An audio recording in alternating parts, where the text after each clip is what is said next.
வணக்கம் ஓவியா. கர்நாடகா மாநிலம் மைசூரு மாவட்டம் எக்கடதேவன்கோட்டை தாலுகா பீமனஹள்ளி கிராமத்தில் உள்ள கபினி அணை கிட்டத்தட்ட 84 அடி கொள்ளளவு உள்ளது. தற்போது 83 அடி தண்ணீர் உள்ளது. தொடர்ந்து அணைக்கு நீர்வரத்து சுமார் 31,000 கனஅடி உள்ளது.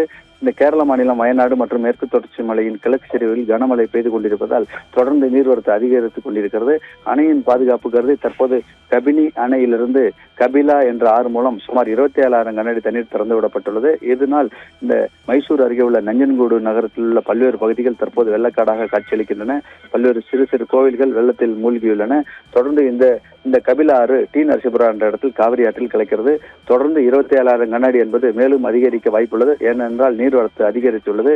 இதன் காரணமாக அந்த நஞ்சன்கூடு பகுதியை தற்போது வெள்ளக்காடாக காட்சியளிக்கிறது.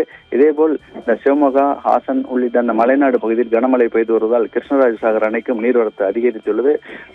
கடந்த 2-3 தினங்களில் கிருஷ்ணராஜசாகர் அணை 8 அடி நிரம்பி கிட்டத்தட்ட 92 அடியிலிருந்து இன்றைய தினம் 100 அடியை தாண்டிவிட்டது. அணையின் மொத்த கொள்ளளவு என்பது கிருஷ்ணராஜசாகர் 124.80 அடியாகும். இது அடுத்த ஒரு வாரத்தில் கூட நிரம்ப வாய்ப்புள்ளது. தொடர்ந்து காவிரி நீர்பிடிப்பு மாவட்டங்களிலும் கனமழை பெய்து வருவதால் கிருஷ்ணராஜசாகர் அணைக்கு நீர்வரத்தும் கீழ்கடுவென அதிகரித்து வருவது குறிப்பிடத்தக்கதுங்க ஓவியா.